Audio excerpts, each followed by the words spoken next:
여러분 안녕하십니까? VOA 모닝뉴스 시작합니다. 한국의 윤석열 정부가 출범 1년을 맞았습니다. 지난 1년 동안 윤석열 정부는 가치 외교를 추구하며 국제적 위상을 높였다고 미국의 전문가들이 진단했습니다. 특히 미국, 일본과의 관계를 강화하고 다양한 국가들과 협력하며 중국과 북한에는 원칙에 따라 단호한 입장을 보였다는 평가입니다. 조은정 기자가 보도합니다. 지난해 5월 10일 한국의 윤석열 대통령은 취임사를 통해 국제사회에서의 한국 역할에 대한 분명한 입장을 밝혔습니다.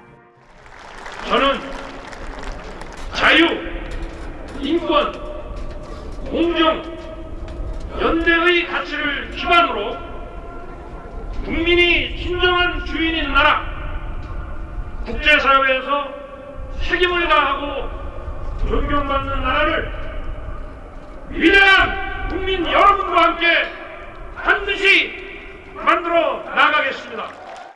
이후 1년, 로버트 랩슨 전 주한 미국 대사대리는 지난 1년 동안 윤 대통령은 대북 안보 분야는 물론 미한 동맹 관계 강화, 한일 관계 개선 등 가치에 기반한 외교 정책을 적극 추진했다고 평가했습니다. One, re-energizing the alliance with the U.S., especially on the security front vis-a-vis North Korea. Two, resetting relations with Japan and putting them on a positive track. And three, enunciating a foreign policy for Korea based on values of freedom, liberty, and ensuring the rules-based international order.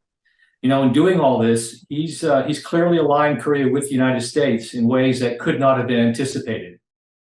한국의 독자적 인도태평양 전략 발표를 비롯해 지속적인 미한일 고위급 접촉으로 삼국 공조가 강화됐고 과거사 문제 해법을 주도해 한일 관계 개선에도 적극 나서면서 한일 군사정보보호협정, 지소미아도 정상화된 데 대한 평가입니다.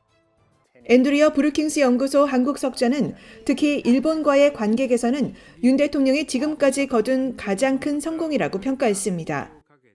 He was able to improve relations with Japan. I think that was one of the key highlights, probably the biggest success that he's had today after reaching the lowest point in bilateral relations. He's helped turn that around.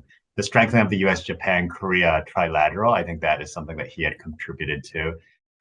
1년 전 윤 대통령은 북한 문제에 대해서도 담대한 구상을 제시하면서 평화적 해결을 위한 분명한 입장을 밝혔습니다. 그리고 북한이 핵 개발을 중단하고 실질적인 비핵화로 전환한다면 국제사회와 협력하여 북한 경제와 북한 주민의 삶을 획기적으로 개선할 수 있는 담대한 계획을 준비하겠습니다. 한미연합사 작전참모 출신인 데이비드 맥스웰 아태전략센터 부대표는 윤 대통령과 바이든 대통령이 강력한 미한 동맹 관계를 복원시켰고 그 결과 핵협의 그룹을 중심으로 하는 워싱턴 선언을 발표한 것은 동맹의 진화와 성숙이라고 평가했습니다. The Washington Declaration is really the natural evolution of the alliance, and it is a demonstration of how mature the alliance is, because what the United States is doing with South Korea in the Washington Declaration and the establishment of the Nuclear Consultative Group is unlike anything it has ever done in a bilateral alliance. And I would argue that it's even superior to the nuclear sharing and the nuclear planning group in NATO. And so this is a real indication of how the United States views the importance of the ROK-US alliance. 마크 토콜라 한미경제연구소 부소장은 윤석열 정부의 가치 외교는 미국과 일본을 넘어 유럽으로까지 확대되면서 글로벌 중추 국가로 도약하고 있다고 평가했습니다. 그렇지만 중국 문제에 대해서는 관계를 잘 풀어야 한다고 제언했습니다. So trying to decide where to stand up to China, where to cooperate, how to deal with other countries' relationship with China, it's a difficult question for both South Korea and the U.S. 에반스 리비어 전 국무부 동아태 담당 수석 부차관보도 윤 대통령이 특히 안보와 외교 정책 분야 등 여러 분야에서 한국의 국제적 위상을 높였다고 평가했습니다. 특히 한국이 동북아뿐 아니라 인도태평양 지역과 쿼드 회원국, 유엔 안전보장이사회, 북대서양 조약기구 나토에서 점점 더 목소리를 높이고 존중받도록 한 윤 대통령의 노력은 한국에 대한 존중을 높였다고 진단했습니다. 반면에 전문가들은 미한 관계 강화에도 불구하고 IRA, 인플레이션 감축법과 반도체법 등 미국의 경제 정책에 한국이 어떻게 대응할지는 윤 대통령의 과제라고 진단했습니다. I think the economic rewards for closer U.S. alignment, especially in Korea's core high-tech sector, have been thin so far, with many Koreans concerned that they are giving much more than they're getting from the U.S.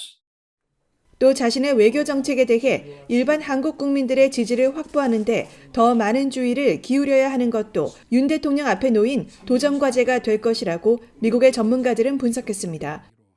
VOA 뉴스 조은정입니다.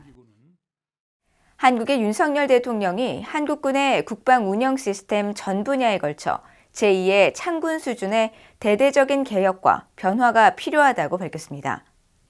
윤 대통령은 11일 서울 대통령실에서 국방혁신위원회 출범식과 1차 회의를 주재하면서 이같이 밝히고 국방혁신의 목표는 고도화되는 북한의 핵미사일 위협에 대비해 압도적인 대응 능력을 갖추고 싸워서 이길 수 있는 전투형 강군으로 거듭나는 것이라고 강조했습니다. 또 각 군의 분산된 전략적 능력을 효율적으로 운용하기 위한 전략사령부 창설과 군의 지휘통제 체계 최적화를 주문했습니다. 마무리 발언을 통해서는 과거 정부에서는 국군 통수권자가 전 세계에 북한이 비핵화할 것이니 제재를 풀어달라고 해 결국 군이 골병이 들고 말았다고 지적하고 과거 정부가 정치 이념에 사로잡혀 북핵 위협에서 고개를 돌려버렸다며 이런 비상식적인 것을 정상화해 나가야 한다고 말했다고 이도운 대통령실 대변인이 브리핑을 통해 밝혔습니다. 한편 전날 국방혁신위원회 부위원장으로 위촉된 김관진 전 국방부 장관은 이날 회의에서 당장이라도 싸울 수 있는 군이 되도록 준비하는 동시에 작지만 강한 군대를 만들기 위해 첨단 과학기술을 군사작전 개념에 접목하는 기회를 놓쳐서는 안 된다고 강조했습니다. 호주의 핵 잠수함 개발을 지원하는 미국과 영국, 호주의 안보협의체인 오커스 합의 이행을 위해 미국 상원에서 발의된 법안에 북한의 위협이 명시됐습니다. 공화당의 제임스 리시 상원의원과 빌 해거티 상원의원이 지난 5일 발의한 토피도 법안은 미국과 영국, 호주의 첨단 방위 및 기술 공조를 가능하게 하고 이들 3국의 안보협의체인 오커스 합의 이행 조치와 미국의 방위 기술과 이중용도 품목 등이 영국, 호주로 수출 또는 재수출되는 절차를 가속화하고 이들 3국 간의 정보 공유를 강화하는 조치를 담고 있습니다. 법안은 특히 중국의 군사력을 견제하는 데 중점을 두면서 북한에 대해서도 북한은 대규모 재래식 군대의 지원을 받는 점점 더 다양하고 진전된 핵과 미사일 병력을 보유한 가운데 여전히 시급하고 증가하는 위협으로 남아있다고 밝혔습니다. 올해 북한이 6척의 중국 중고 선박을 불법으로 구매했다는 VOA 보도와 관련해 대북제재 전문가는 중국 정부의 묵인으로 이 문제가 해결되지 않고 있다고 비판했습니다. 유엔 안보리 대북제재위원회 전문가 패널에서 활동한 닐 와츠 전 위원은 8일 VOA와의 이메일 질문 답변에서 부도덕한 선박 중개인과 북한과 연계된 위장회사가 구매자 행사를 하며 벌어진 일이며 또 중국 조선소들이 이른바 세탁된 선박을 제공하는 역할에 연루돼 있다고 지적했습니다. 와츠 전 위원은 2020년 중국이 북한에 대한 제재를 완화한 이후 북한으로의 선박 이전을 시작한 것으로 보인다며 유엔 보고서에서 볼 수 있듯이 중국 영해나 중국 영해를 통과하며 발생하는 제재 위반 사례가 기하급수적으로 증가하고 있다고 밝혔습니다.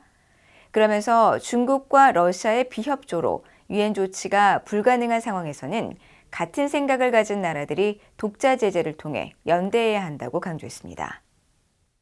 한국 정부가 신종 코로나 바이러스 사태 종료를 선언했습니다. 한국의 윤석열 대통령은 11일 용산 대통령실에서 주재한 중앙재난안전대책본부회의 중대본에서 코로나19 위기경보를 심각에서 경계로 조정하고 6월부터 본격 적용하기로 했다고 밝혔습니다.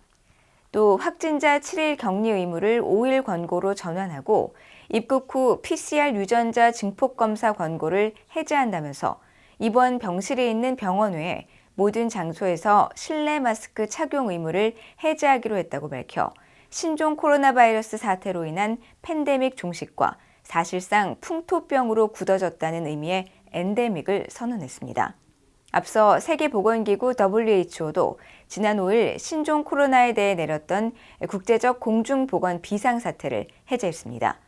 한편 지난해 8월 코로나19 종식을 선언한 북한은 완전한 위드 코로나 단계로 나아가지 못하고 여전히 고강도 방역 정책을 고수하고 있습니다. 노동당 기관지 노동신문은 11일 모든 지역, 모든 단위에서 예견성 있는 대책들을 강구하면서 방역 사업에 계속 큰 힘을 넣고 있다고 보도했으며 조선중앙통신은 10일 당의 방역 정책을 받들고 중앙질병예방통제소에서 방역 사업을 계속 강화하고 있다고 보도하는 등 실외 마스크 착용과 소독 작업, 의료기관의 역할과 주민 방역 의식 등을 강조하는 기사를 내보내고 있습니다. 이상으로 VOA 모닝뉴스를 모두 마칩니다. 시청해주신 여러분 고맙습니다.